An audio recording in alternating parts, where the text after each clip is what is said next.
Hello and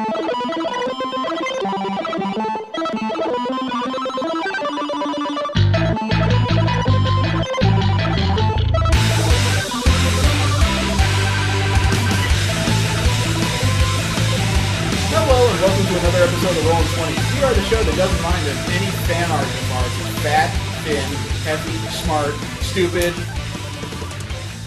or Kanye West. I am Jeremy. I take offense to that. Go ahead. I'm Jesse. And with us today we have a guest. We have Rachel coming in from out of state. We're here sitting in the Residence Inn above Comikaze 2015.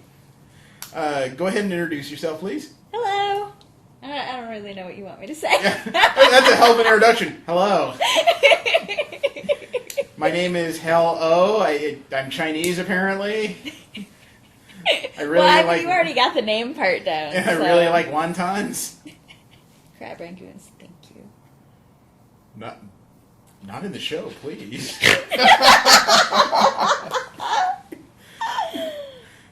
There were like 3 different statements, all of which would have been funny, but only 2 of which would not have gotten me killed by a redhead later. I picked one. That's fair. Now, you have not met my wife. She's actually taller than me. Oh, well, that's extra fair. Yeah, she's like 5'10", Irish redhead. You know, she has the same power of all Irish redheads. She takes a swing, and next thing I know, I wake up 3 days later. So. I can get behind that. Yeah, often people ask me, what's it like being married to a tall woman? And I'll just look them in the face and say, I like to climb. Whatever conclusion they draw from that is theirs. No, some people will say, what does that mean? Whatever. Yeah. I'll let you think about that one for a second. Yeah, that's all. Tell me tomorrow. That's all you. Maybe I should put that on a college course. You know, I married a tall woman because I like to climb. Write me a paper on what exactly that means. Oh man. You are a troll. Here's the paper. Oh, that's great. Bitch, you ain't a hobbit, right?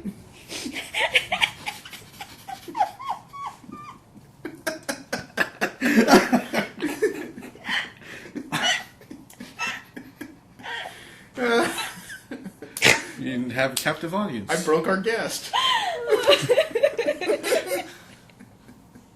It's getting to be that time of night. Yeah, really. Yep. Where are you from originally, Rachel? Originally, I'm from Indiana. Originally. Before the portals to Dragonlance closed. Yeah, well. Is it good to be a nerd in Indiana? No, it is not good to be a nerd in It is Indiana. not good to be a nerd. I mean, I guess it's okay to be a nerd with boobs in Indiana, but It's not going to be anyone with boobs in Indiana. Technically, no. It's a very conservative state. You sure? Because boobs in Indiana is technically half the male populace too, isn't it? All right, that is a good point. Yeah. It's actually probably also fairly accurate. But no, it's kind of Indiana is very like corn and God and guns, and there's not That's really a much scary space. Combination. Well, it's the God Midwest. and guns. I thought you were going to say corn and God. I didn't know you were going with that. That's what I'm afraid of. No. Everything was fine until we switched communion to corn chips. We didn't know where anything went from there. Slippery slope. Next thing you know, they're adding, butter and corn husks. Canola oil and tortillas. And next thing we know, everyone's having burritos. And goodness, we're all Catholic all of a sudden. Oh, So man. many horrible images are coming to my mind. Oh. Please stop. The idea of a Jesus burrito, do you think they stamp a cross into it? Well, I've seen Jesus in toast. It could also be in a burrito. That explains why half my burritos are leaking refined beans. They all have stigmata on them. Oh. Oh. We're introducing the guest and we've gone off course. Yeah, as you can tell, I've been awake for a while. No, we're God, I was asking her where she was from, and the tangent just got longer. The tangent was so long we lost the geometry on it. So, Ohio? Ohio? Ohio? I don't know. I hope not. I guess Ohio's Ohio's terrible. technically a tangent. It's round at both ends, high in the middle, you know. Old joke. Oh. Old joke. That was terrible. Yeah. It wasn't funny the first time. Like. So, well, what do you do when you're interested in nerdy things in Indiana if it sucks so much to be a nerd in Indiana? Well, you either hit up the college campus and, like, go find the anime club, or I actually lucked out that my boss at a job that I had was got me into Magic the Gathering. That's expensive. Yes, it's very expensive. Yeah, couldn't you teach me something that saves money, like meth? Sure. But actually, I paid for almost none of the cards because once he got me into it, then we kind of traded. I would make sales on his campaign, and since he was getting a bonus, he would then give me expensive. I'm Magic glad you cards. fully explained that, because when you say you got into Magic and didn't have to pay for any of the cards, my first thought is, oh right, nerd with boobs. It's terrible. Well, he was my roommate for a while, so that's extra kind of, yeah. And there are some kind of running jokes about that. So, and I did pretend to be his girlfriend at Otakon, so mostly so that his mom would stop bothering him about when he was going to get a girlfriend. Oh, Because wow. his He's mom got lives one in of those. Baltimore, where This sounds like- Otakon. This sounds like a made-for-TV movie. I've got one of those mothers. My mother. I pretended to be a girlfriend at Otakon so he wouldn't be worried about girls, except that's like the one environment where regardless of what girls your son has met, you're still worried about them because, for Christ's sakes, they're at a con. Right? Right. You know, good for you. You met a young lady at a convention. Now, which Harley Quinn was it? No, see, that's the real reason that I went back and canceled my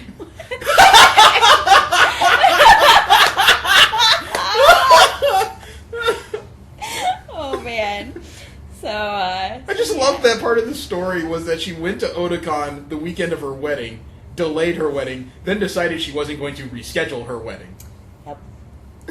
And I think that's probably one of the better decisions. I know, it is that fun mental picture of her walking back into the guy she was supposed to get married to and said, sorry, Steve, I had fun. Sorry, Steve, you're no fun. No, that one was Nate. That was Nate? That was Nate. Steve is the one I that need a actually... fucking flowchart. That's what happens when you're the token geek with boobs. Apparently. Sorry, that was terrible. It's fine, I'm the token black nerd among my crew. I have legitimacy to all the jokes that I'm the only one that will tell. Oh, all right.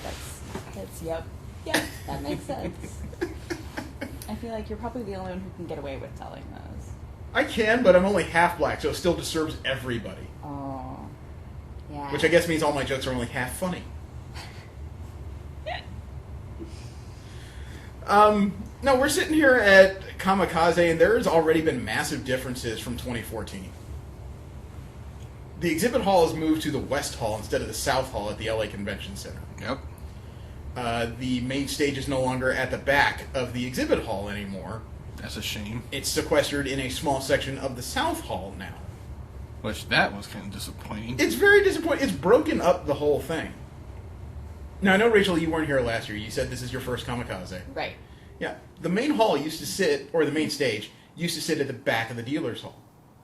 There was this main thoroughfare that was like double, triple wide your average convention. Yeah, you aisle walk way. through the doors, you can beeline to the main Yeah. stage. Sure. You go straight to the Clear main stage. path.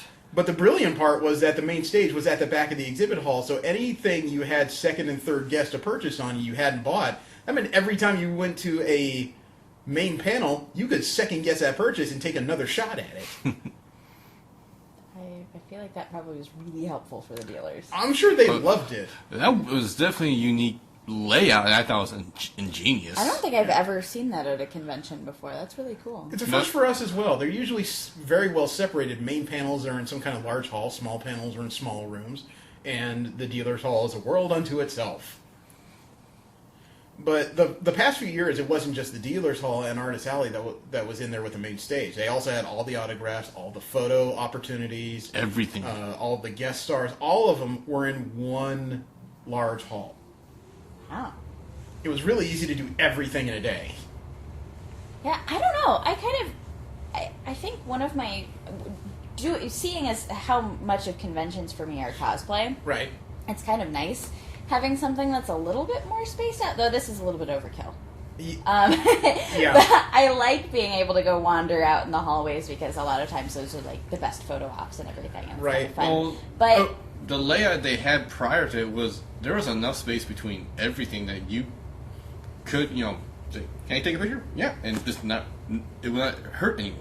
Yeah. well, that's cool. The only layout problems they had before was that they had no place for large gathering groups. Like the main DC and Marvel gatherings had no specific place to be. Mm-hmm. And the rules regarding where they could stand on like stairways was inconsistent. Like Got last it. year, the DC gathering happened on the stairway in front of South Hall. But they didn't block the escalators and they weren't even blocking half the stairs. So they went through like an entirety of a shoot and it went okay. The following day, the Marvel group gathered to do the same thing, and the convention center staff told them, you can't stand there, you have to go somewhere else. Oh, that's a little inconsistent. Yeah, so they found another place, and it was even more frustrating trying to get a photo because it was either a flat plane or like everybody was on a floor lower from an area for everybody to get photos from above, so it was really kind of bizarre to look at the pictures. So there is a little bit of a problem with rule. Well, there was a problem with rule inconsistency last year, and it seems to have bled over to this year. Jesse and I went to get press badges, and we had 3 different stories as to where we could stand after we got the badges. And that story even changed depending on whether we were talking to convention staff or convention center staff. Oh. So we had a little bit of... We weren't even frustrated walking around. We just wanted a straight answer before we dug in our heels and said, well, they said... Right.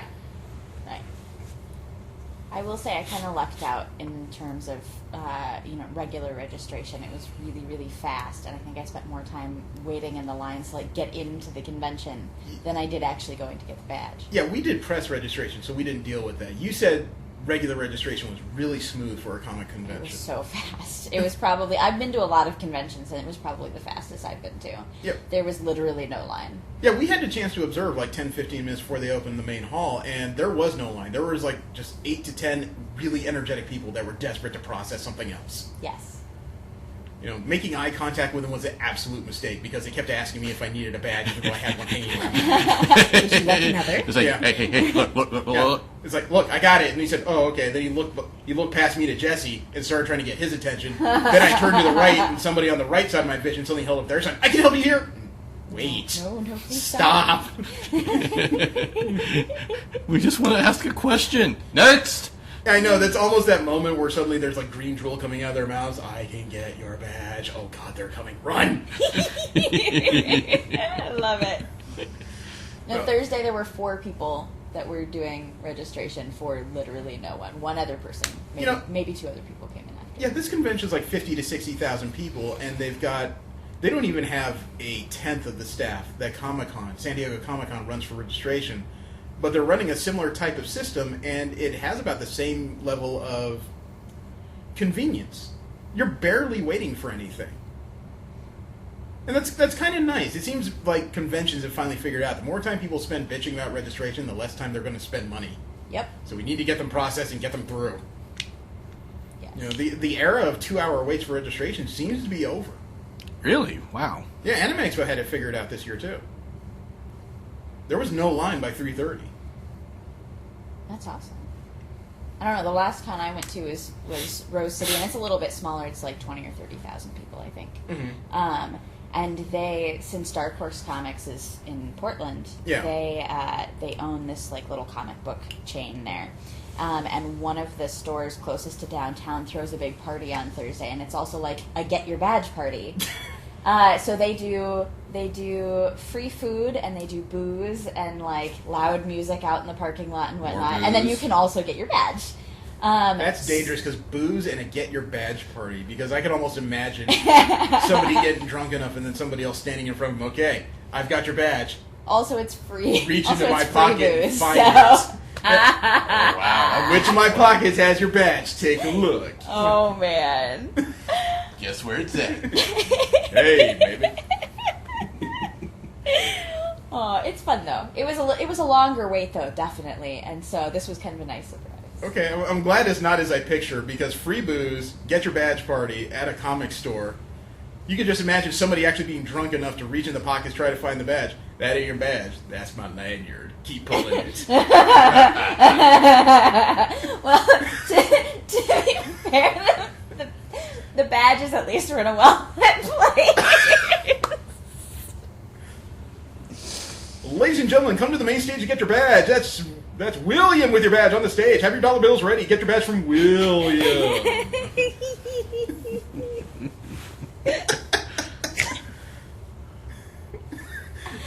The look on your face, like you're going through some repressed memories you really didn't want at that second. Well, I was doing fine until you mentioned William. Do tell.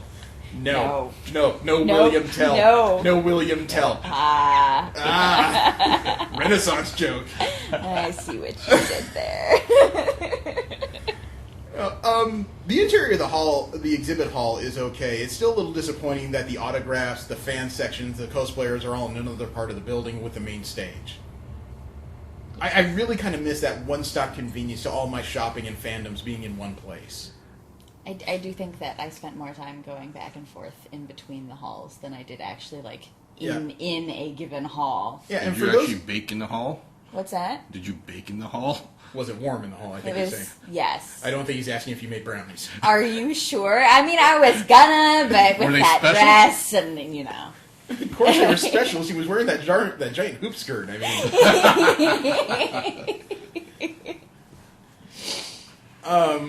no, but the layout, for those of you that aren't like native to Southern California conventions, the layout of this. Originally, the LA Convention Center was just one hall, which was known as the South. I think it was the South Hall was built first. No, actually, I think it was the West Hall that was built first. But they expanded and added a building, and there's this roughly quarter-mile sky bridge between the two that goes over Pico Boulevard. And the problem is that when you have an event like Anime Expo or Comikaze spread among the two halls, that means to change buildings, you either have to walk in this gigantic glass oven between the two buildings, or you decide to step out the side doors and walk in the sun in the loading area behind this glass building. And it's a little disconcerting to have to sweep back and forth when you're trying to get to different things through a convention. It's worse when it's super crowded. Today it was not. It was pleasant by all means. But it's also Friday. It's still not convenient. Given how many times I'm going to have to go over to where all the cosplayers are in the main stage tomorrow, I'm a little concerned. Well, you'll have a chance to get your first California tan. That's very, very true, but I also have a 15-pound dress. It's going to be an adventure. California tan with Pilates? I'm throwing a bone here. All right, cool. No, the fan area is a little bit bizarre, at least on Friday. I know Friday is going to be the first and lightest day of the convention because it's still a work day for a large amount of the populace.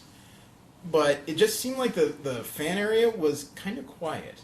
The cosplay area, the fandom area. It really kind of was. Yeah, and that's where the main stage still is. So I'm having a disconnect mentally as to whether or not this whole thing is good. Yeah. Well, I have to say, it would have taken me a lot longer to figure out where the fan area was if you hadn't told me. Oh, okay. So, the emptiness of that area didn't bother me, but now I think it's like, where's the... Well, these are your... I mean, let's explain what the fan area is, though. It's all the fan groups like the 501st Imperial Garrison. It's the organized fan groups. In addition is your moderately famous guests. You know, the two guys who started 2001 Space Odyssey are out there sharing a booth, which is amazing in and of itself. Several other moderate TV stars are out there. They have their own booths. The cosplay guests, their booths are over there as well. right, yeah. Are you talking about the guys with the puppets? The Muppets? No.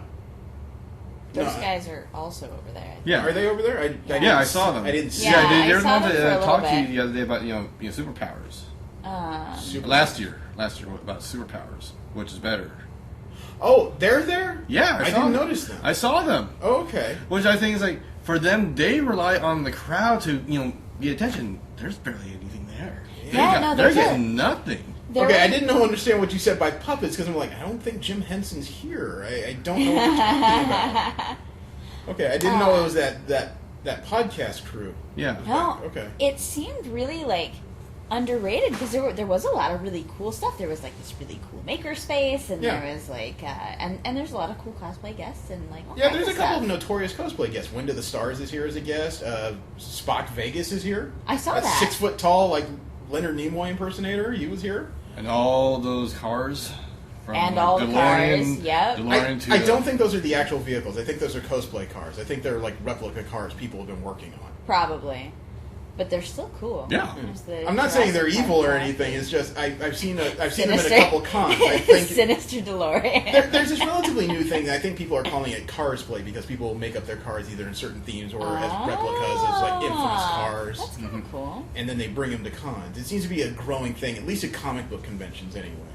You know, Yeah, no, the they have anime. them at Rose City too. Yeah, the anime fans have their Itasha cars, you know, with the vinyl panels all over that have like anime characters. This seems to be the comic book pop culture equivalent. So you got like a replica of Magnum PI's Ferrari. You've got the Bluesmobile from the Blues Brothers. You got Yeah. one of the vehicles from Jurassic Park, which I think may be the only authentic thing out there. Yeah. It's cool. Yeah, a DeLorean made up like the Back to the Future car. Mm-hmm. You know, no Knight Rider though. I'm a little disappointed in that. I was surprised to see the Austin Powers car. Slightly, but that's kind of a slam dunk. Yeah. You know, it's a Union Jack on an old Jaguar. That's what it is. And then you get the old 80s turtle van.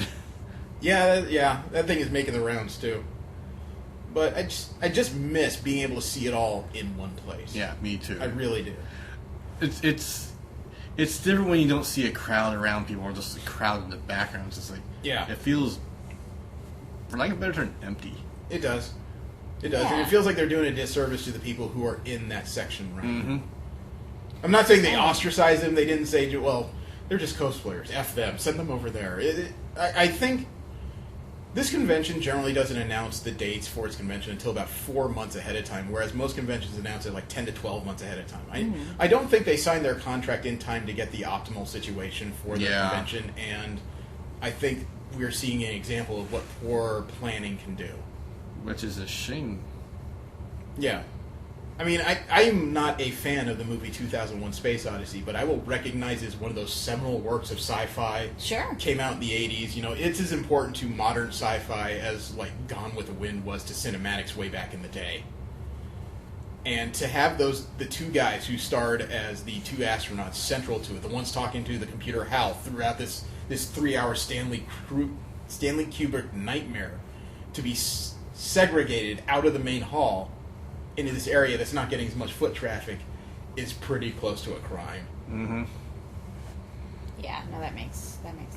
I don't know. It was just a really weird, different feeling. Yeah, it is kind of weird to walk through the exhibit hall, which is a relatively happy, energetic place. Oh, yeah. And then the main stage, and you walk over to the main stage and the guests, and it's kind of dour. It seems a little dismal in there for reasons I can't really explain. Yeah, you too, huh? Yeah, it Kind of feels like the Batcave. Yeah, you walk in, well, Yeah, you walk in with a kinda. lot of help, and then there's this almost oppressive feeling in the air, like somebody is angry, but you can't quite figure out who. Yeah, it is kind of, yeah. And I don't know, coming from other conventions who do all of that stuff in kind of one space, I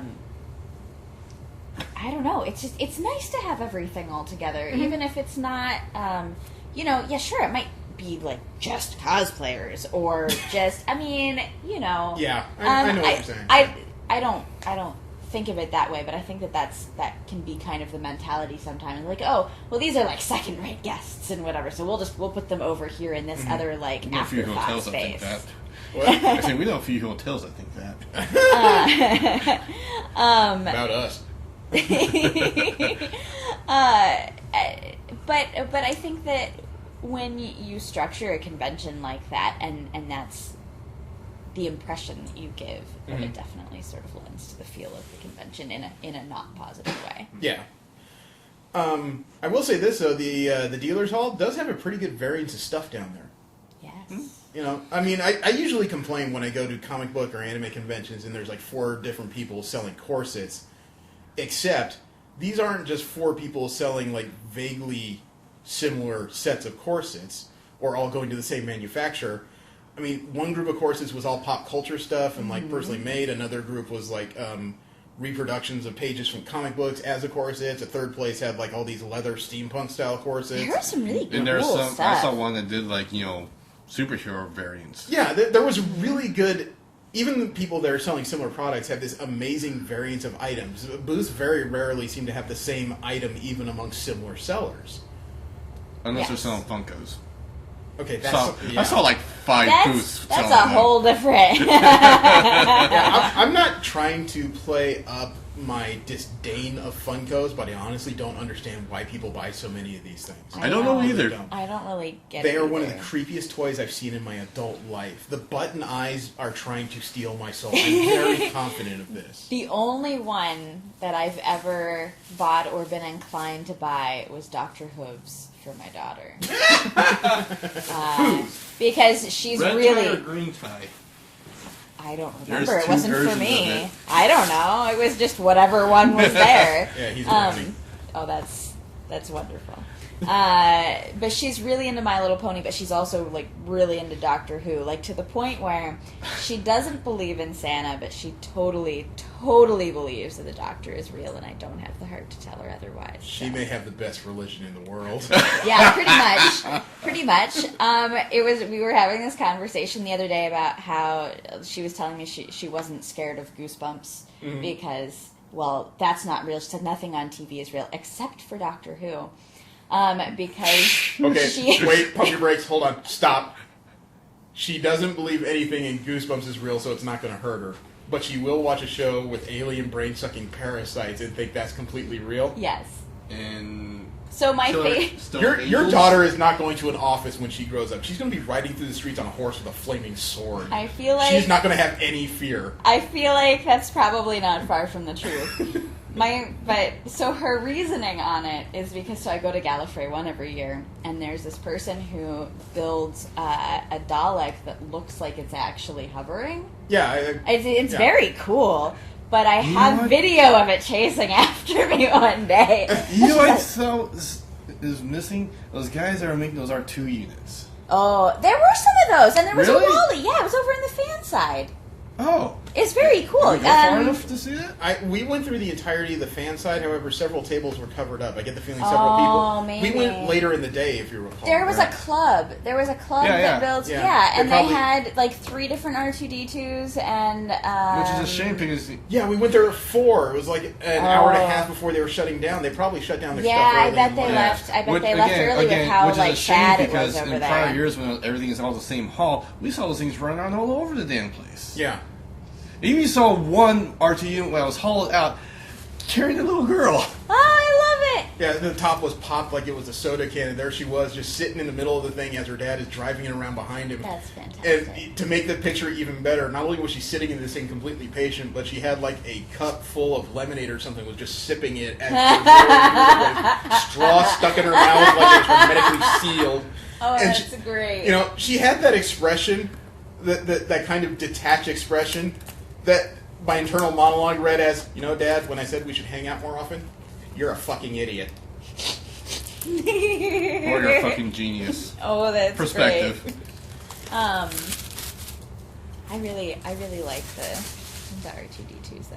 There was one that they had a setting on it that you know the scene in Star Wars where like his head spins around and shoots the lightsaber out. Yes. It totally does that. It's very cool. Honestly, I think that's the real thing that's really missing with this whole separate. You're missing the interactivity. Yeah. Yeah. Well, so are those guests is the problem. Yeah. Yeah, no, there was, I mean, and the way that it was all structured, I mean, so when you get to the ends of those rows, you already have a little bit less traffic because some people don't go all the way to the Yeah. end. Or like where it does that like 90-degree curve. Right. And so when you've already got a smaller group of people that are even making it over to that hall, then those people, like, there was some really cool stuff. Mm-hmm. And the whole time that I would be standing there chatting with these people, not a single other person would show up. I'm like, this is so sad. You know So what? I'm really hoping that tomorrow there's more traffic. To add on the whole lack of interactivities, I remember seeing those when we were in the South Hall. We saw those 2 guys that talked to you about, you know, which superpower is better last year. Yeah. And as dead as South Hall is, they're not getting anything. Yeah, and as much as... You're going to drive me over there just to talk to him at this point. As much as I can appreciate that, the vendors are paying quite a bit and whatnot. I'm sure. I feel like they get prioritized at the expense of other people that are, like, at least for me, those other people are what I'm there for, because I can buy stuff online. That's acceptable. I usually only buy things from, like, independent artists and things that I can't easily get somewhere else. Mm-hmm. I don't think the con is prioritizing the vendors over the guests. I think it's the con goers that are prioritizing the vendors over the guests. Sure, but when you're, I don't know, when that's like the big main space, and I'm not saying that it's even necessarily an intentional thing, but when that other, like, group of people, it's a longer walk to get to them, and it's more of a trek, and it's more again with it prior to what that wasn't an issue, but again the separation is because of that. It's the congoers that are prioritizing what they want, and a lot of very materialistic, I guess. Yeah. Well, sure, but I think some of it is like if you put them in a situation where they have to make that choice. So, are you finding the kind of guests you want at this convention? Yeah, I often don't go to conventions specifically for guests. A lot of it is kind of a social thing for me. Mm-hmm. So I think I'd be happy with just about anybody. Okay, well, for a 5-year convention, their list of guests this year are pretty good. Yeah. Nichelle Nichols, Walter Koenig, Carrie Fisher, Summer Glau. I am excited about all of those. Yeah, this is the first time I paid for a ticket with the Weird Al Yankovic for a picture, but that was like $15. No, I actually shelled out the $50 for a photo with Summer Glau because goodness knows how often my path is going to cross hers. Sure. No, that I don't think I've seen her at a convention.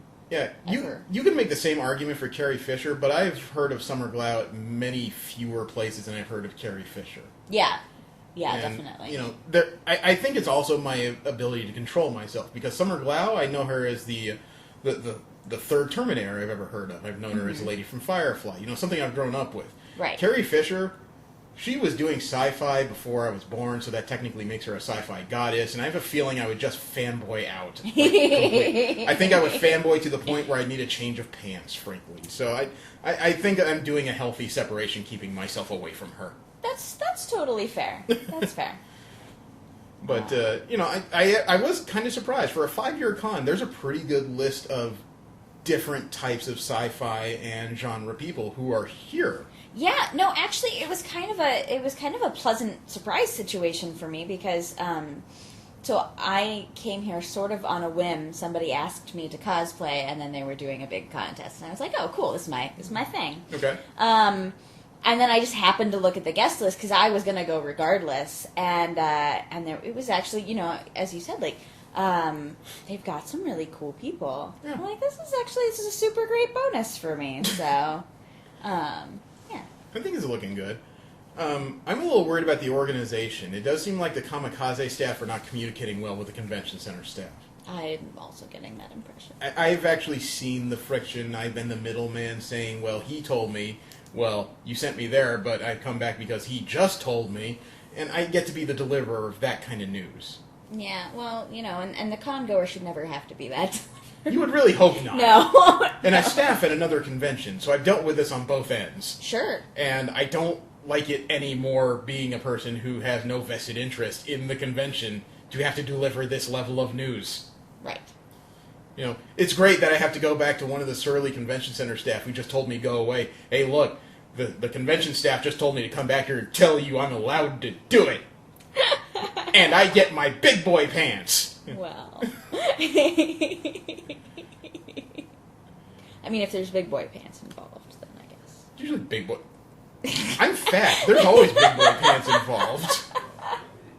I'm a wide person, and I make no bones about that. Fair enough. You been to any panels yet? What's up, you guys? No, I spent so much time tracking back and forth between the halls. And no, as I was saying, a lot of this is very much a social convention for me. So it's been sort of meeting up with most of my cosplay friends are live here in LA, and I don't see them very often. So Yeah, we actually did manage to visit one panel today. And before we get into that's another thing that kind of threw me off this year. The panels didn't actually start till 2 hours after the convention opened. Yeah, 3. really, None of them. The first ones were at 3 o'clock today. oh, I So totally own. I didn't look. Yeah, it kind of limited our opportunity to check out anything that was interesting because you have 2 hours to wander around the convention, the exhibit hall, and when you do that, it's easy to lose track of time. Yes, it is. So we only visited one panel about 80s and 90s cartoons, and it wasn't a discussion so much as one really energetic man playing intros to a lot of cartoons he grew up with in the 80s and 90s, which was entertaining in certain respects, but it also kind of Remind us how old we are. Well, I don't know about you. I've been an overgrown man-child since I was 8, so...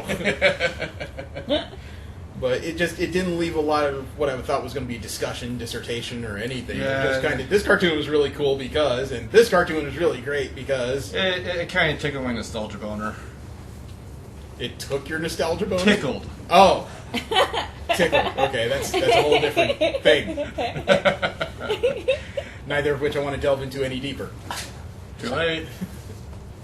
Fine, let's talk about your nostalgia boner or your urethra. Did just go there. Yep. I've read a book. No, I'm looking forward to more panels tomorrow. Actually, for the first time in 3 years, I would like to revisit the Dungeon Master Yes, show here. that was fun. Have you ever heard of them? No. They're an improv troupe. They do like live action role playing, except they will have certain key roles played by their improv staff, and then they will drag in members of the audience to play the heroes on the journey they're sending That them through. sounds so fun. I mean, the first time we checked it out a couple years ago, there was some guy dressed up like Alucard. There was somebody else who was just carrying around a puppet. Mm-hmm. And he was... The tree They wizard. assigned the puppet as the wizard of the crew. Then they asked, well, what's this guy with his hand up his butt? That is the wizard handler. What about the comics? Did you guys check out the comics? At was it like 5:30 or 4:30? 4 o'clock. 4 o'clock. No. No. No, we I were wanted to see that one. we were visiting South Hall at that time. Yeah, we were going through the South Hall and the fan area at that point. We were still getting a pretty big lay of the land, and we had a couple delays, so we were way late in the exhibit hall for a while. So we're hoping to check out more panels tomorrow. And, it just seems like from top to bottom, even at the fan levels, there are some organizational problems. The Marvel cosplay shoot is scheduled for the last day of the convention at 2 o'clock. Like, after half these people, I'm sure, have checked out of their hotel rooms by then. Mm-hmm. Exactly. So it's going to create a little bit of a logistical nightmare. Meanwhile, the DC one is on the central day of the convention, Saturday at 2 o'clock, so everything's fine there. Of course. Which is tough for me, because I'm a Marvelite. Aw, that's fair. I grew up as an X-Men fan. Sure. When you were the only black child in your neighborhood in the Midwest, reading a comic book about a put-upon minority kind of resonates. Well, yeah, no, absolutely. Do you guys mind if I film like a segment of this? No, go This ahead. Go for it. We Go actually ahead. been looking forward to doing something like that. This is dope, man. I'm kind It's of. actually flowing pretty well. Little podcast filmage. Yeah. No, you got a thought in there. You've started like 4 times. Oh, it's cool. Yeah, get it going. Let's get some no, conversation going. I'm kind of hoping I get to actually like go do things tomorrow. So since I'm competing in the masquerade, they have so first they have a check-in where you get like your place in line to be judged Okay.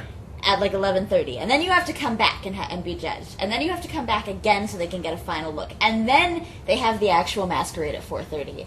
And so, I have this whole email that spells out, so you have to be there at this time, and also at this time, and also at this time, and they don't just do it. I guess here's Like- the cosplay got something right. I don't compete in masquerades. I'm a cosplayer for fun because, again, I've looked in a mirror. But I've always heard about the weird check-ins that masquerade people have to do, and it bothers me. The just gala because- masquerade wasn't like this at all, though. I know, but to dedicate that much of your time on the central day of the convention means you're completely missing probably the busiest day of the con. Word. Yes. And Word. you're doing all these verifications and tests just short of actually doing a pap smear to verify you're still female from the time you check in to the time you're going on stage. Yeah. It's like the only test I haven't heard anyone mention yet. Yet. No, I think I don't. This is the first year that they're doing. Hot Topic took over the cosplay competition. Yeah. So now it's this whole like, well, if you win, you get this huge like cash prize and stuff. I'm like, oh, and that's cool.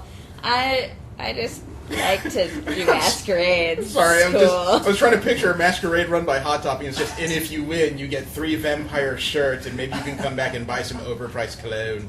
And if you're really good, we'll give you a vintage Van Halen t-shirt that was made in 2002. Oh my god, I love it. And your choice of tight pants. They might also give you like a My Chemical Romance t-shirt or something. But I think those are issued as part of your stay in California, frankly. Bought anything interesting? I got a cool print that's like this Nightmare Before Christmas Doctor Who mashup. Seriously? Yes, it's cute. I love those It's, kind of I love that kind of art. It's basically like Jack Skellington as the 10th Doctor. It's got the TARDIS behind him. So it's very cool. Nice. And so I'm kind of at this point where I'm, as I mentioned before, I'm really picky about what I'll buy. And so usually I only do, art and things like that I can't get offline or other places. Yeah. And so I walked by like 3 times, and that's kind of my rule. Like if I look at it like 3 different times, I'm like, okay, now you have to buy it. And so I bought it. You know, I'm kind of glad I didn't buy more prints. I don't need this problem anymore. I don't know where I'm going to put it. That's part of my problem. And the worst part is it's not even a personal problem. It's a work problem. I don't even mean mission start. I mean like my Clark Kent day job problem. Yeah. To lay this out, probably because I don't think I've told this story on the podcast. No. After we got back from Comic-Con, I have like 3 poster tubes full of prints from various legitimate comic artists. Mm-hmm. And one day I go into the to see the representative I work with at a law firm, and just said, I really would like to add more color than these Renoir prints they put everywhere. They're kind of dour. Right. Do you think the boss would have any problem if I take my Young Avengers print and have it framed and put it on the wall? And he said, I don't think I have a problem. Do you guys mind if I open these up before I start singing? No, go ahead. All right. He said, I don't think I have a problem, but you have to run it by the owning partner. And I said, okay, I'll go do that. So I go to the owning partner with this print that is full of loud colors. Young women in not skimpy outfits, but just skin-tight outfits, running around with a bunch of younger dudes and everything. And I have no idea how he'll respond to this. Sure. So I held it up in front of him and just said, look, I would like something a little more me on the wall. Would it be okay if I had this hung up? And he didn't even hesitate. He just looked at it and said, of course, that's awesome. Look at the colors. I love it. That's wonderful. Just put it up. So it's like, okay, great. So I go to Target, I buy a float frame, and I bring it back to maintenance, who puts it up like that afternoon. And the managing partner walks by my area after it's put up, and he does a double take, stops, and looks at the wall, and he says, that's great. Do you have any more? Yeah. Oh, that's You guys ready great. to start singing? Okay. Okay. And action.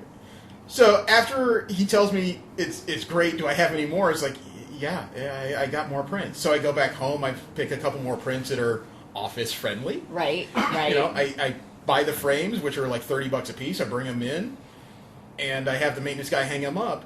And the maintenance guy says, great, you filled in that gap in the wall. Then he looks behind my desk.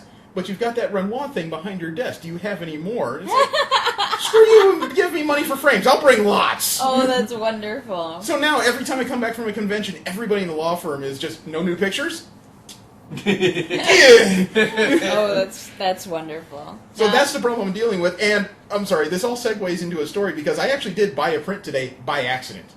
Oh, right, yeah. I wasn't looking for it. One of the comic artists put together this gigantic print that has like 25 characters, or More. probably closer to 30, 35 characters of pop culture in it. That's a $20 print. Right. But he has a tag on it that says, if Nemo? you can name everybody in it, I'll give you half off. That's so cool. And the worst part was, I wasn't even the one sucked in. No, I was the one. Yeah. I was like, well, I can name them all, except I don't watch Attack on Titan, Walking Dead, or what was that one thing on HBO? Actually, Game of Thrones. Yeah, there it is. Yeah, I don't so- watch any of those, so I have no idea who these particular characters are. Yeah, so I he says all this, and I lean in, and I look, and I think it took me 10 seconds before I said, I can name them all. And he laughs at me. So I just said, no, seriously, and name them all. And I start naming them off, like, in rapid succession. Sure. To the point where the artist behind the booth actually says, okay, slow down. I need to keep track of this. So I finish it off, and he just says, great, it's only $10. And it's that moment I'm just like, I don't really want the print, but god damn it, that's my nerd badge right there. Here, freaking go. well, now you have it. Yeah, so now I have a print. But I bought a Marvel Now statue from Kotobukiya, like Cyclops. Oh, You know, it's like one of my favorite costumes he's had recently. Sure. And I bought, X-Visor? yeah, with the X-Visor red and black costume. And I also bought the Kotobukiya Bashoujo She-Hulk. Cool. I love the character of the She-Hulk for all the reasons that nobody else does. Not because of the skimpiness or the sexiness. She's a happy, chipper character. No, chipper is not the right word. Sultry is the word I would use. Ah. I think there's No, a yeah. difference between sexy and sultry. Yeah. And she's got that in spades. So there's something about the character is just, confident, vivacious, sultry, Yeah. little bit of attitude. It's just everything about it I like. Yes. But the fact that she has like long green legs, bonus. Because you like to climb. Can I ask you guys what you guys think about them trying to take everyone to that haunted house, or not haunted house, but the haunted museum? Was it? But there's like a. We haven't I checked feel it like out yet. I missed something there. Yeah, I think you just filled us in on something. No, Yeah. Stan Lee. Apparently, there's like this haunted museum that they're taking everybody on a trip to either today or tomorrow. Oh. Yeah. Okay, I know. something I to know check out about later. the. Yeah. I know about the Club Nokia party tomorrow, but I don't know. Maybe it was tonight then. I bet you it was today. It may have been today. It must That- have been today. that actually might have explained why the fan area was kind of quiet. Maybe they'd taken everybody out of it. Oh, that makes sense. Because it wasn't a whole... that's one thing we've discussed, is that communication's kind of lacking. We're finding out about a lot of stuff last minute. Exactly. It's like there was some press event where we were supposed to have a photo op with Stan Lee. We found out about it a couple hours ahead of time. They say, show up 15 minutes ahead of time and there should be plenty of room. Thing? Yeah. Yeah. And then we really need to show up like 45 minutes ahead of time. Which is something we probably would have done if we were on our own recognizance, but we listened too well to the people who sent us the email. Yeah. So, not throwing blame, just a reality of the Yeah, yeah, situation. And we showed up and realized, like, oh wow, this is like last year. Yeah. Yep. Now, is anybody going to the Halloween costume ball tomorrow night? Nokia? Yeah, Yeah, at Club Nokia. I'm thinking about it. Yeah, I think No. it depends. I'm going to stop by. I'm going to see if I can finish a couple of things ahead of time. I don't know about showing up in costume necessarily. I'll And- be in costume. yeah. Dude, if you show up as Pimp Mario, Yeah, my thing is I'm not a drinker and I'm not a dancer. I'm a decent socializer, so I like to at least wander around a little bit. Yeah, it's such a social thing. I think it's going to depend on what my friends are doing. Okay, that's cool. I'm looking forward to at least checking it out, if not participating. And if I can handle still being in that dress. It suddenly sounds like a really sexy party. If I can handle being well- in clothes long enough, I will show up. I went to the gutter really quickly. I'm not even going to correct that. Cool. There. Actually, I'm pretty sure there are plenty of drunk people to help you out of that. Now, you're a visitor to the area. You've been Yeah. in downtown for a little bit. What's it like wandering around in the area around the convention center? It's actually been kind of a cool adventure. So I'll admit, when I was coming over here from the hotel I was staying in last night, I figured, I'll go to 7-Eleven and go, get a bottle of water and whatnot.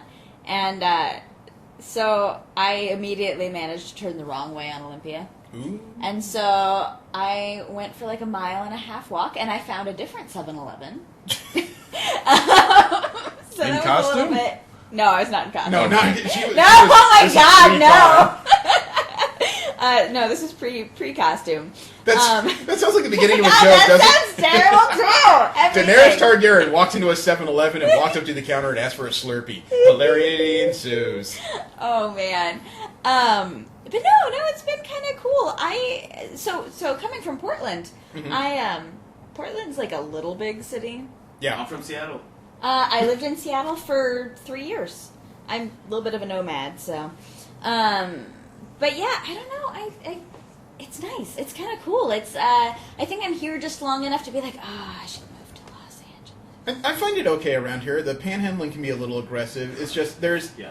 a lot of gentrification going on in the area, so there's a lot of mixed feelings depending on which blocks you're walking on. There's a lot of new high rises I and kinda got condos, that. but there's also a few ghetto buildings like interspersed in between. Yeah, no, I kind of So- got that. Well, on the walk I went on, it was really weird, like from block to block. It'd be Yeah. all of these like big fancy hotels, and then suddenly I'm like, oh, that's really run down and kind of scary looking. All of a sudden, you run across this Right? building where this guy with jagged teeth walks out. And says, "You got what I'm looking for." Oh Or man! comes across the Figueroa. Yeah, shoot. And I'm pretty sure that in the walk to 7-Eleven and back, I'm pretty sure I got catcalled more times than I do in like an entire week in Portland. So that was something. Okay.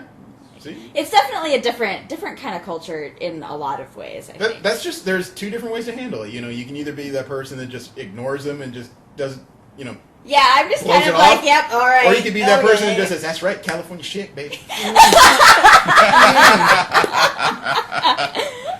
No, it's definitely it's different, but it's cool. I like LA. I'll take any excuse Okay. to come down here. So. All right. I mean, I've been to a few SoCal cons, and this is not. It's in the middle of places I like to be. Long Alright. Beach, really nice area around the convention center, but there's like a homeless processing and assistance center nearby, so you can get some Sure. real interesting characters. Sure. San Diego, there are homeless through the area, but during Comic-Con, there's a huge police presence, so nobody wants to mess with anybody. Got it. And Anaheim is probably the most controlled area because the convention center is on a block. It's on the backside of a block with two hotels in the front. It's all hotels and the convention center, so it's an extremely controlled area Sure. across the street from Anaheim. I have a feeling Anaheim exterminates their homeless people before anything happens every year. Wasn't ALA there? No, ALA's moving to PMX. Ontario. Or was it PMX? PMX was out there. No, PMX was in Pasadena this year. WonderCon was at Anaheim this year. 2014 it was in. 2014 WonderCon was still in Anaheim. God, I've been to too many cons. I know, that's what I'm thinking. I went to, I let's filmed see. Anime LA, and I swear it was in. No, Anime LA was at the LAX Marriott. That's It was right. one Yeah, you're hotel right. building. No, conventions I'm aware of that have been out there was LA Equestria, WonderCon, PMX? no, D23 Expo, and BlizzCon happens next weekend. All right. BlizzCon. That's all at Anaheim. Anaheim is not necessarily my favorite convention center, but it's my favorite place to go to a convention because of how well you can just cut off the block from anything else happening. My experience with Los Angeles cons before has always been Gallifrey One, and so that's out at the Marriott by the airport. Yeah. So this is definitely a new experience. It's okay around here. The gentrification is taking hold, but again, before that it was a relatively low-income area, so we got a lot of mixed messages around here. It's like this hotel. This room at the Residence Inn is one of the nicest places I've ever stayed. It's like a studio I heard apartment. It's brand new. It was only finished Yeah. about a year and a half ago. Yeah, you were So- here last year for Comikaze. Yeah. Still got And- some and, new I mean, car as- smell. As a gentleman who has video can see, this place is like a studio apartment. It has It's a really moderately cool. sized kitchen with a couple electric burners. It's got a decent. Insanely Pair, impressive. pair of big Got- beds, fold out couch, Yeah, Yeah, it- this and is a- really cool. and it's not mini kitchen. I know. This is hands down one of the nicest hotels I've been to, and the staff is wonderful. No doubt. It's And the price? Yeah. Holy crap! For as close as we are to the convention center. Yeah, it's definitely a far cry from where I was staying. I'm last sure. Night. Last night was charmingly I mean, compared creepy. to San Diego, which is a different piece altogether. I can actually give you a story about my first stay here was Kamikaze last year. I showed up at 7 in the morning. No, 6:30 in the morning. I dragged in all my stuff, and I went up to the front counter, and I just said, I know check-in probably won't happen for at least a couple hours. Can I just store my stuff? And the guy starts typing in a computer and says, no, we can have a room ready for you right now. It's like, That's awesome. okay. So, he logs me in and everything. I said, okay, so I'm ready to go upstairs. He said, yeah, and our continental breakfast is just being served, so you can go ahead and grab something to eat if you want before you head upstairs. Aw, that's so cool. You are the nicest people ever. But I went ahead and dropped off all my stuff because I'm paranoid. Right. I come back downstairs. I can't figure out the key locks because it's second-generation key locks on all the doors. Not the slide your key in, but just Right, flash the it's key in front of the pad. yeah. And I can't... Yeah, I Let's do can't... it, Jeremy. Do the Resident Sid. Hey, Resident Sid commercial. I'm going to plug it right now. No, guys. this place is awesome because I couldn't figure out the key lock to get into the lounge, so I walked downstairs to the front desk. The same guy's still there and just said, I know I'm an idiot, but I cannot figure out these keys.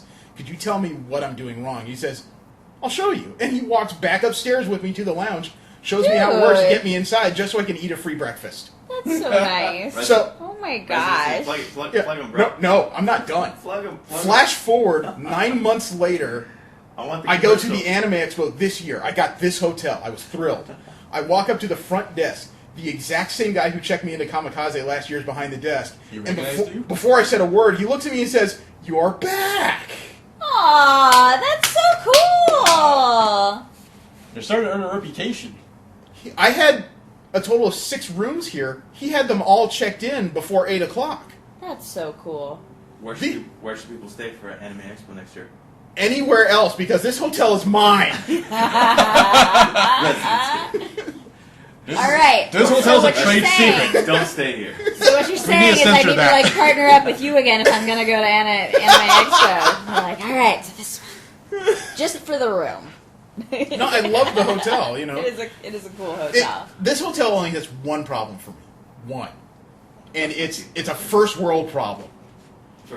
It is. It's a first world problem. There's no hot tub here. Oh, What darn. about a swimming pool? Oh, They have a there swimming is a pool. swimming pool. They're- On the roof? If you no, look- it's like 3rd, 4th floor. Oh, okay. But it's a heated pool, nice pool. But and this is, like I said, personal bitch. When you're at a convention for 3 to 4 days, you really need to frack and unwind, and it'd be nice to at least put your feet in super hot water. They don't have a hot tub there. I don't have that option. all right. Like I said, total first world problem. My one complaint. I'm not saying they have to put one in for me. just for you. It's just my note. That's it. All right, that's fair. It- I always Side forget. note. I always forget about pools and hot tubs, so I'm usually too busy. Like, I stayed in Glendale. I had a really nice loft, and there's a hot tub on the top floor. Mm-hmm. Never used it once. I stayed there 6 months. Wow. Not once.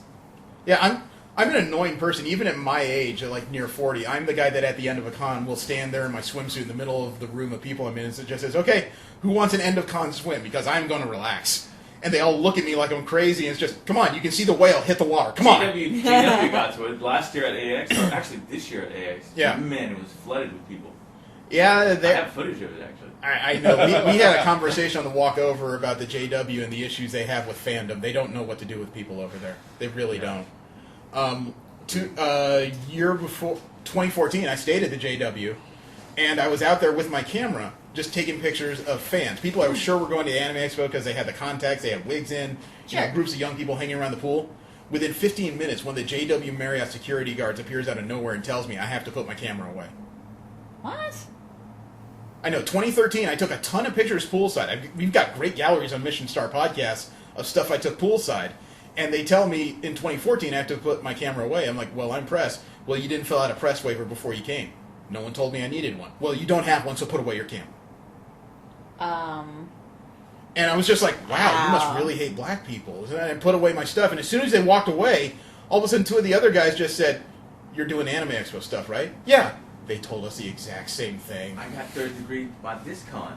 It's like, who approved your press? Who are you? And I showed my email, and she's like, oh, okay, go ahead. Like, Was that Wow. the convent? They do hate black people. Kamikaze. Yeah, he's talking about this year for a comic book convention.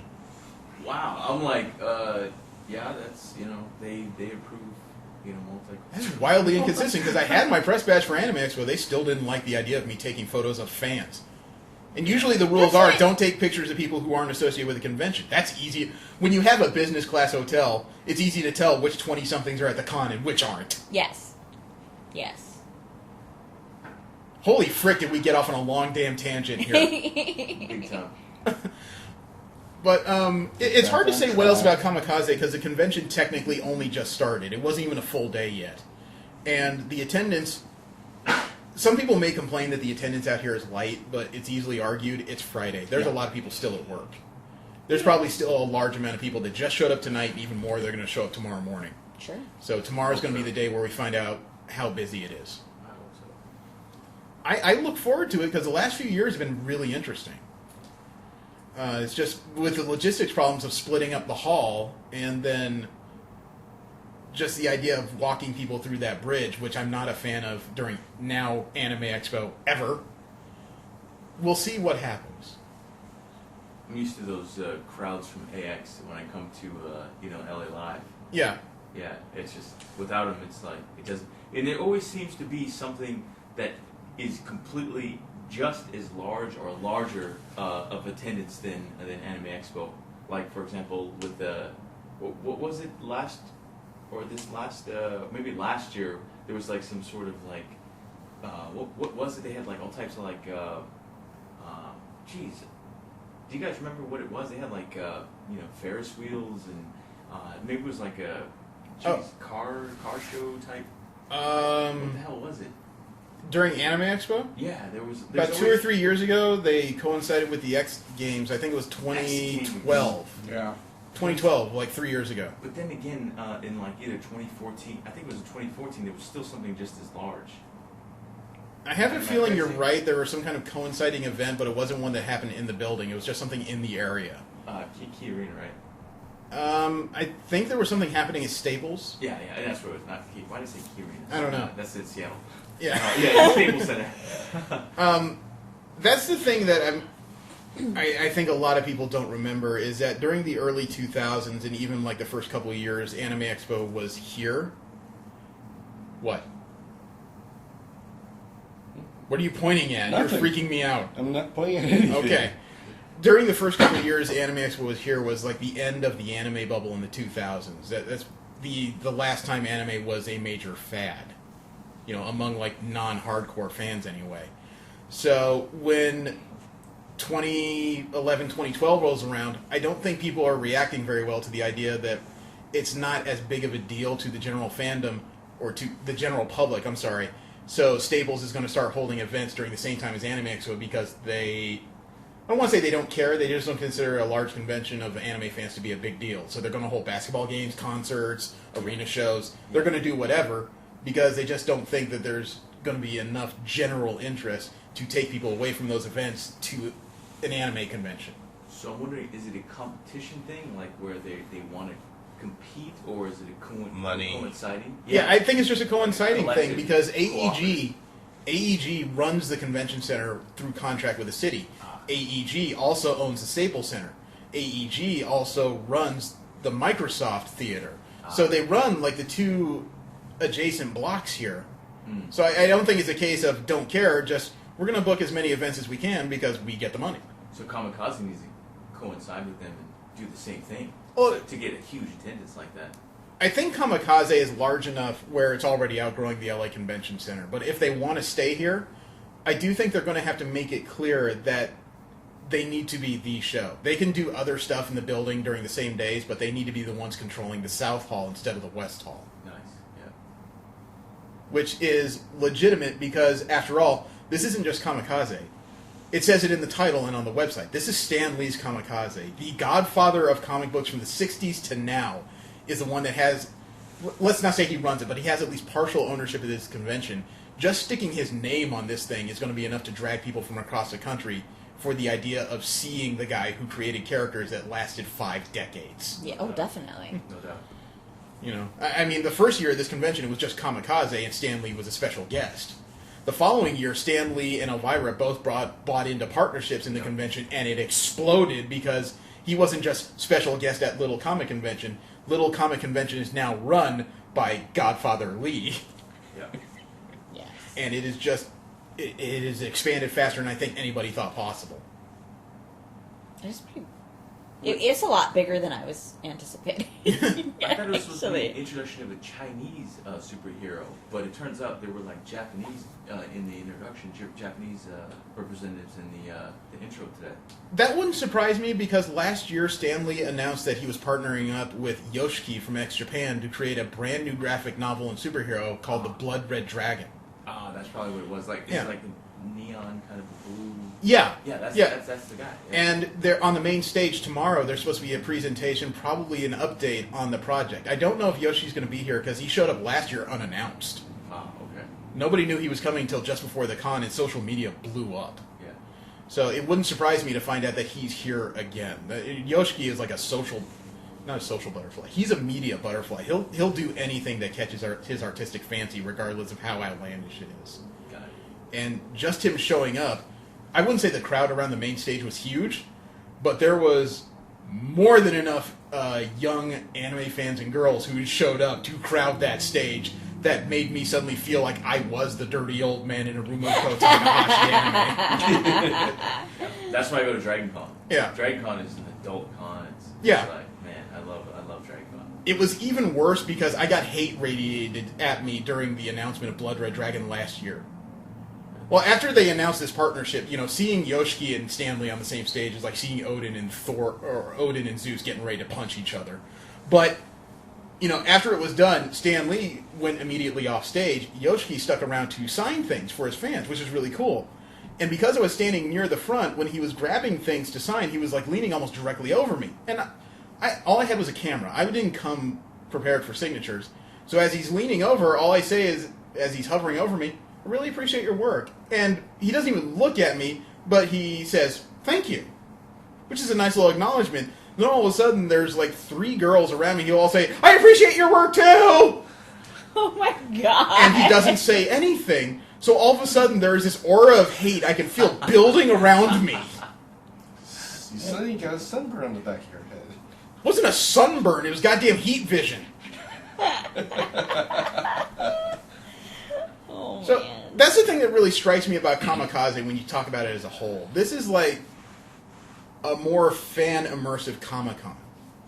It doesn't. I won't say it has the same level of guests, but it has a respectable number of guests who have decent names. The 2 guys from 2001: Space Odyssey, Carrie Fisher, Summer Glau, Walter Koenig, Nichelle Nichols, all notable names in sci-fi.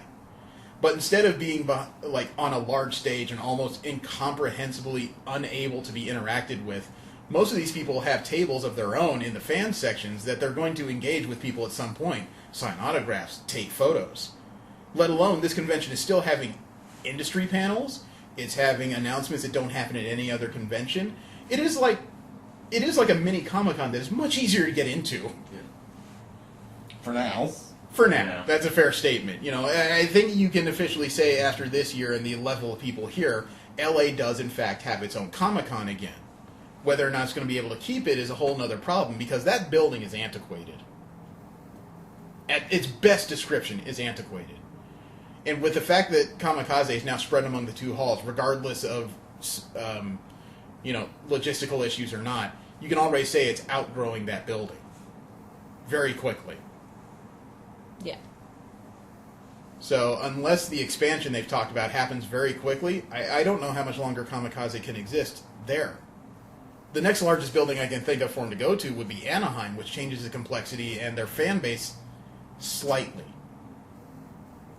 If there's one thing Anime Expo proved is that if you have enough advertising in the SoCal region already, or at least an inroad in the SoCal region, you can go just about anywhere in SoCal and maintain the base. If you go from Southern California to Northern California, you have a whole different logistical problem.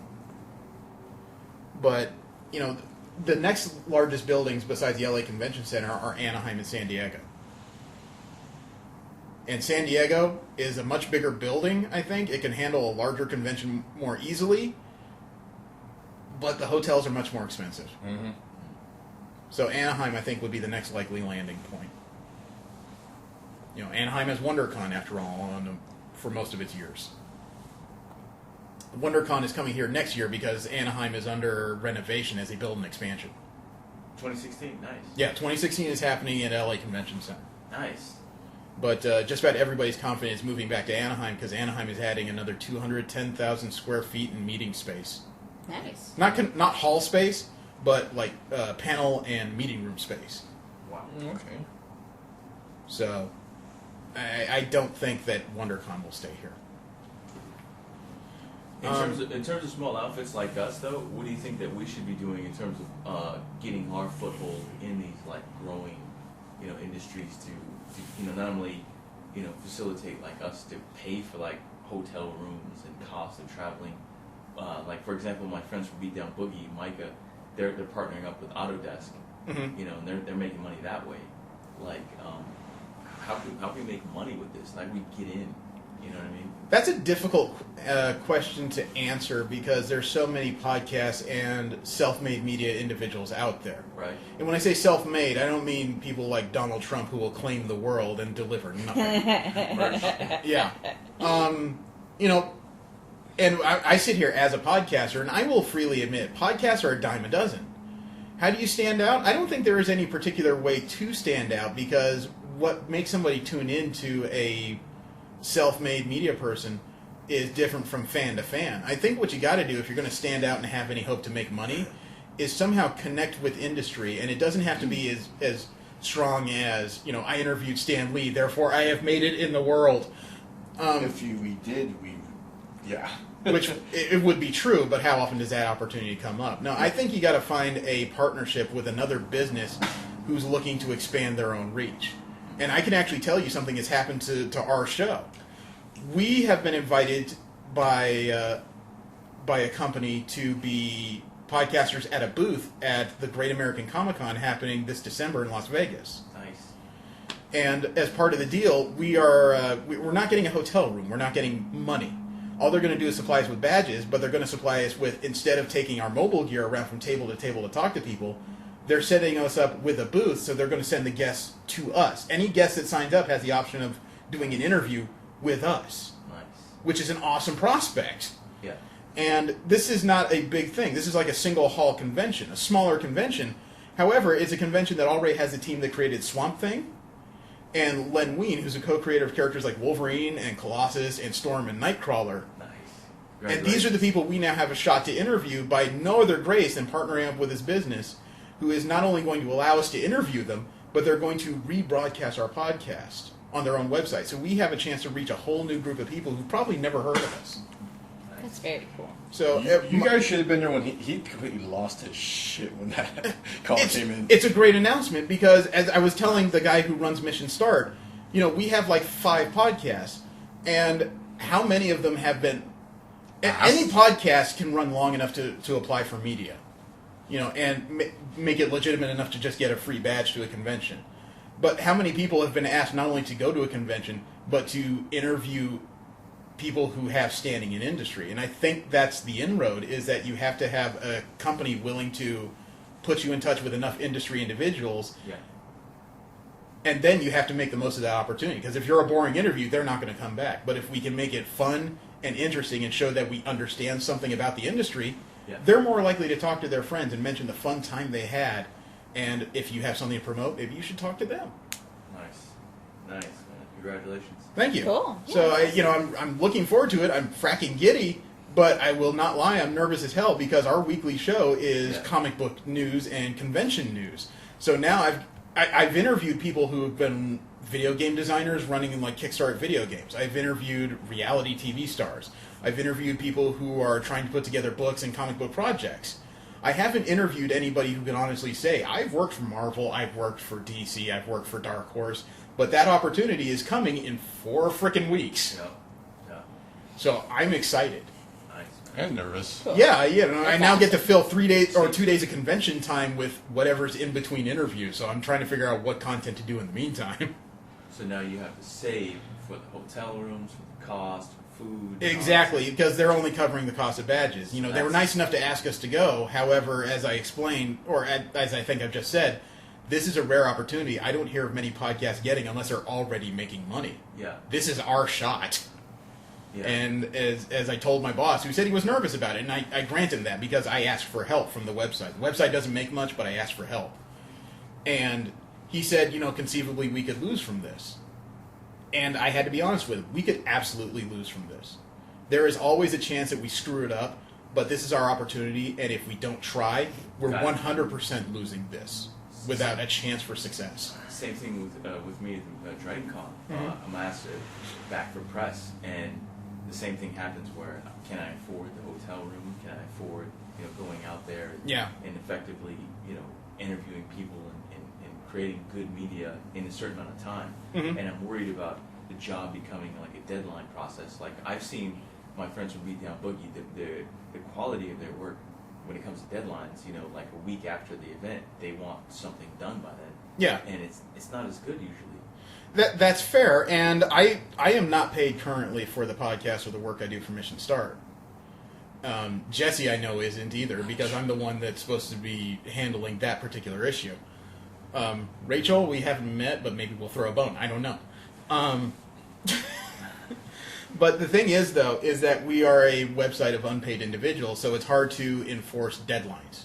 Yeah. You can't actually say, have it to me in a week, otherwise I'll throw you off the site, because you do that, you lost a reporter no matter what you do.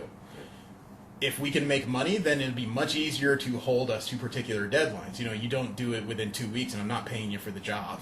Yeah.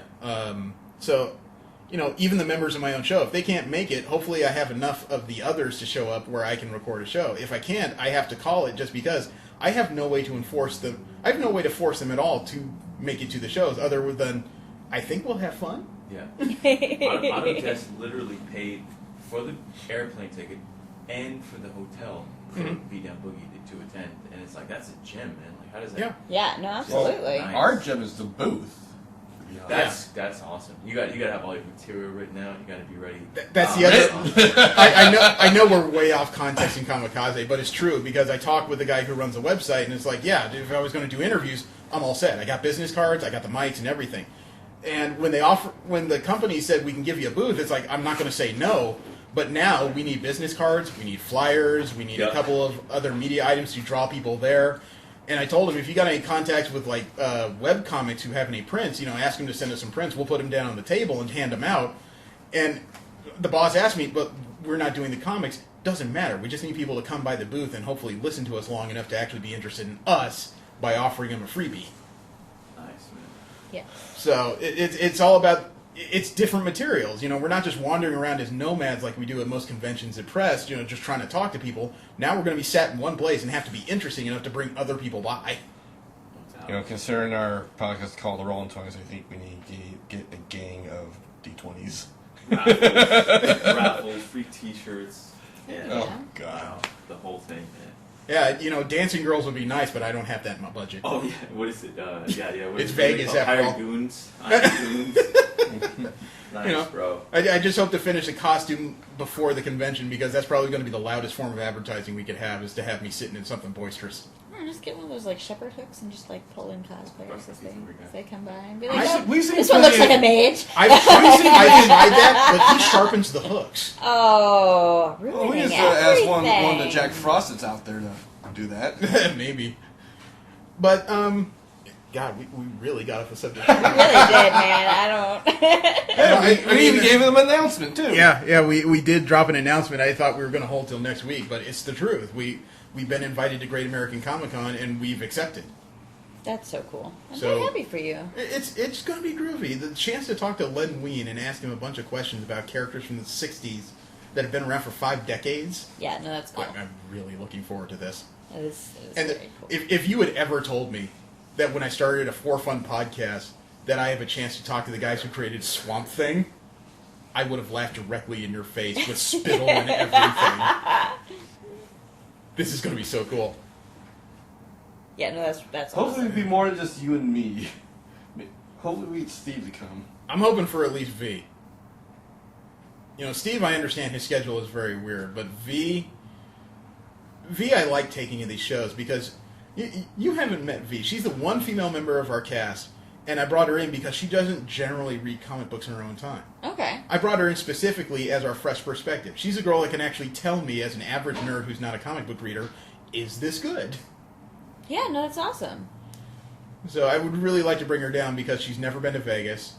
She's only been to Comic-Con, so small conventions or just small comic conventions at least are not known to her. We popped her convention virginity really. I did come out right now. No, not in the least. Oh man. 4 members of a show, only one of them female. We all stayed in one room at Comic-Con, and hilarity ensued. I slept through That most one of it. time at Comic-Con. The one time I come home from Comic-Con and all the pages of my number 1 was stuck together. Sorry.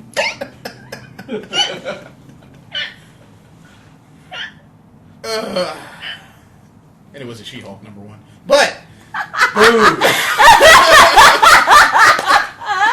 Oh man. No, yeah, logistical problems aside, I still think this is a good convention. I'm looking forward to what the review is afterwards. Mm-hmm. I think it may be time for them to consider another building. That's my one item. Moving buildings, I think, would fix half their problems. Yeah, no, that makes sense. And I don't know. I mean, as much as I complain about going back and forth, it has been a lot of fun. I'm not saying the back and forth ruins the convention, but it is just kind of a bummer because you get to fill your mind with all the thoughts that are not convention related during the walks.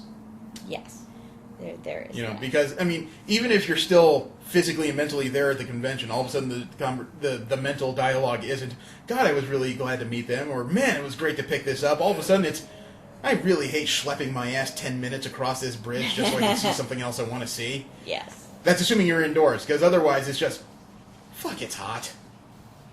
There was a lot of that.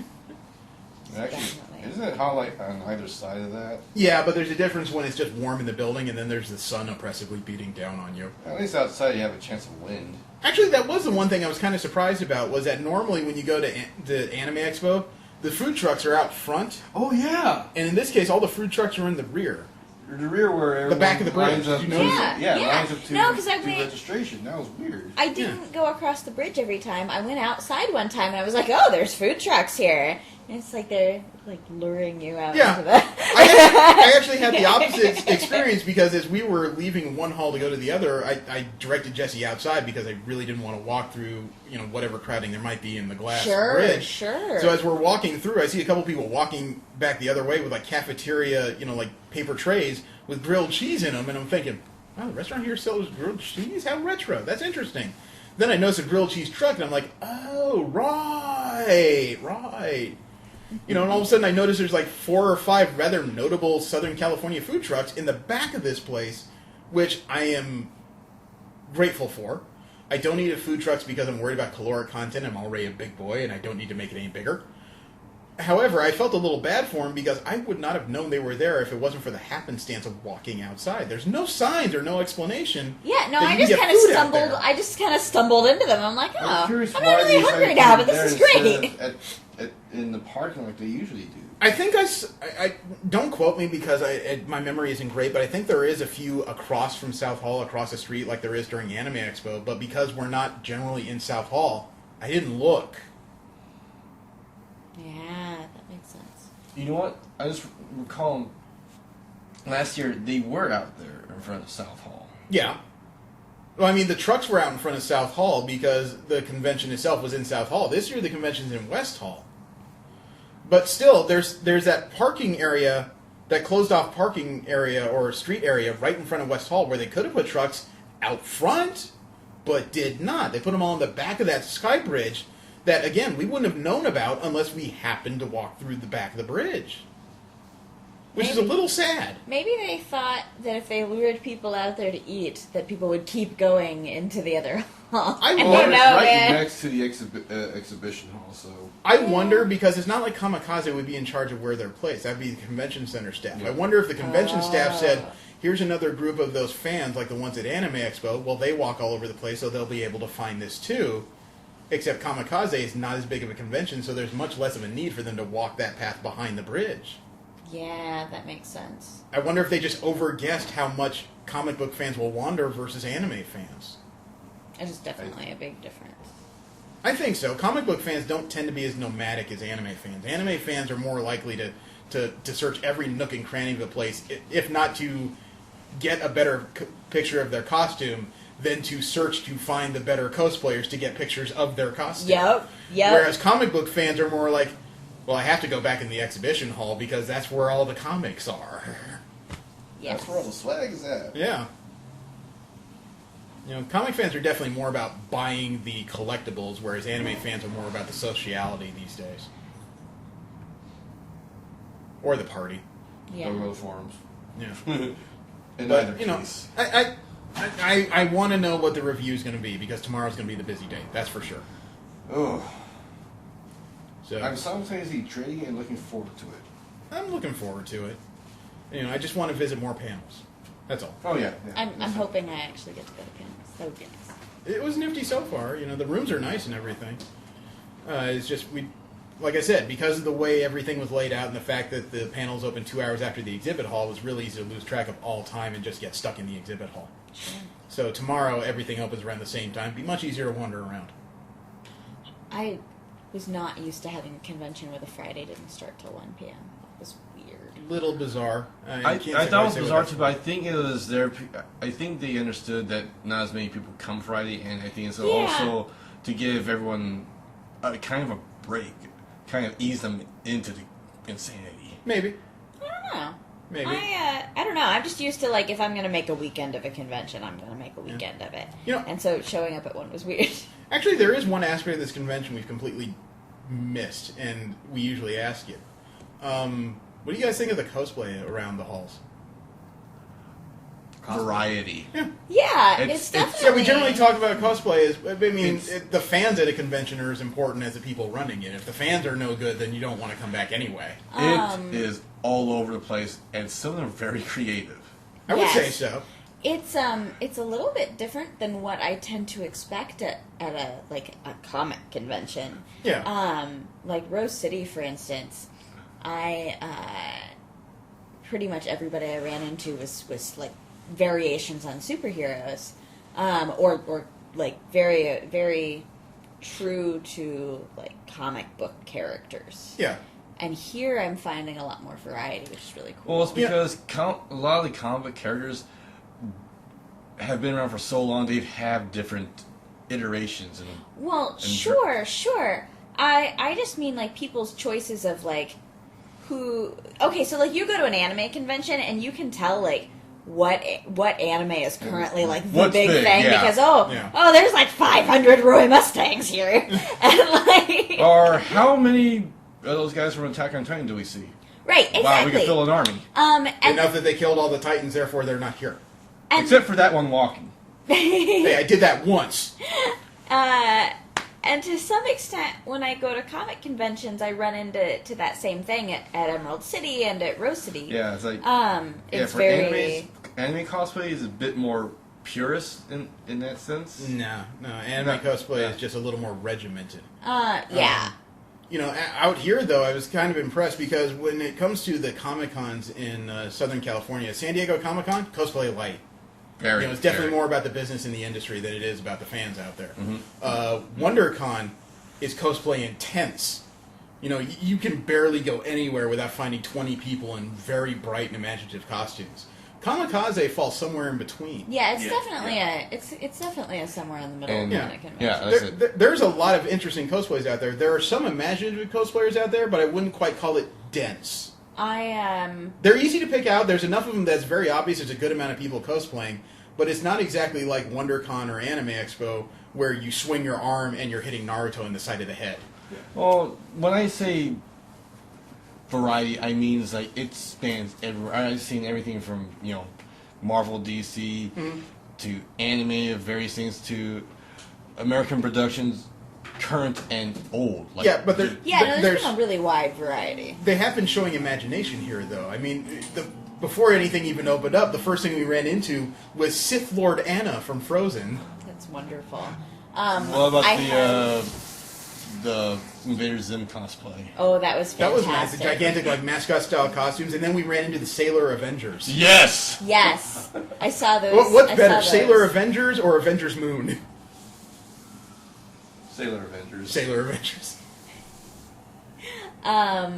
There was this guy who was Ted the awful teddy bear. Yes. Okay, so somebody was cosplaying Wolverine riding around on Ted's shoulders, and it was really, really funny and really awkward.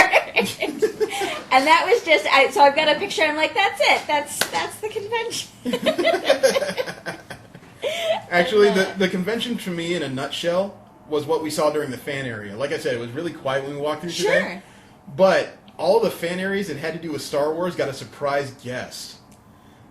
The hip-hop trooper was walking around with his Right. I have And a an video entourage. of that. He walked around to every Star Wars fan table and just greeted everybody. That's he even walked by wonderful. the Rebel Alliance table, and when he stood there for half a second with that beatbox in hand, and he just said, "Coming for you, bruh," and moved away with all of his entourage going, "Mm-hmm." Was he in red? Yeah. Yes. He's Yes. from Dragon Con. He's actually from Atlanta. Yeah, That's the hip wonderful. hop trooper has been out here for like the last couple of years. Oh, Yeah. it was. Wow, I he's out was here. hanging Man, out. that dude, how did they get the money to travel out here, man? He has his own booth this year. He's actually a featured guest. He's a featured I saw cosplay him at guest. a at the bar con. in Atlanta His- this Yeah. Very funny. last September. You know, he was actually the most second most liked video I put out from WonderCon last year. I put an Instagram video of him standing there, just nodding his head with the beat going on, and I remember putting it on Instagram with, well, there's WonderCon in a nutshell.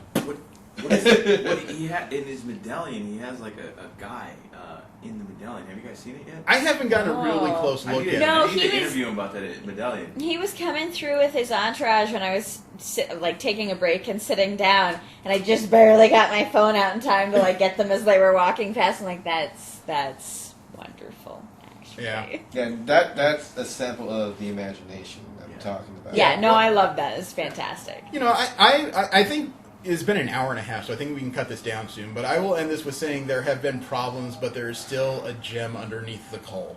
Yeah. I just hope by tomorrow that the 9 crust works its way out. So we'll see what happens. We'll put up a full review after the show is done. And we'll put up a photo gallery as well, because I'm looking forward to at least the possibility of what's coming. And I have a ticket for a photo session with Summer Glau tomorrow. Very cool. So already my day's probably going to pick up. Any last words of panels you guys look forward to tomorrow? I'm playing it by ear. I'm trying to fit it in between Masquerade stuff. So. Yeah, Good luck. Left field Deadpool. I write down my plan, so I couldn't tell you specifically what I plan on doing. The one major plan I got is I want to stop by the game room. I haven't actually stepped in there to see what's Yeah, happening. that's on my agenda And as well. there's- Super Fight, man. I like to play Super Fight. Yeah, there's no video games I saw in there. It's going to be all tabletop games, but still, you know that's another difference between anime cons and comic cons. Anime cons tend to rely heavily on third-party entertainment and video entertainment to keep people busy when they're not buying stuff or cosplaying. Whereas Comic Cons, it's not about video games; it's about tabletop games, stuff to get people engaged and make them sit down and talk to each other for a while, Yes. instead of just "I will Fun. kick your ass next time I pick Mario." Fun. Yeah. So I think tomorrow we're going to hopefully have a little bit more sleep and just build on what's happening and make something bigger out of it. Sweet. Cool. So I think that's about it. I invite you guys to roll with us again in 2 weeks after our 1 week vacation. We're supposed to talk about the first 6 issues of the 2014 Kamala Khan Miss Marvel series. It's something we haven't sat down and read before, and I'm looking forward to seeing what kind of story this is. I've heard all the critical acclaim. It's time to find out if it lives up to the hype. So thank you very much. Have a great weekend. Enjoy your what daylight savings time? Daylight savings time is tomorrow, right? Yeah, it ends tomorrow. Yeah, enjoy daylight savings time, and Christmas is coming way too frackin' fast. Have a great one. I am Jeremy, Jesse? and our special guest. Rachel. Thank you very much. Have a great one. Don't jerk and drive. Fuck you.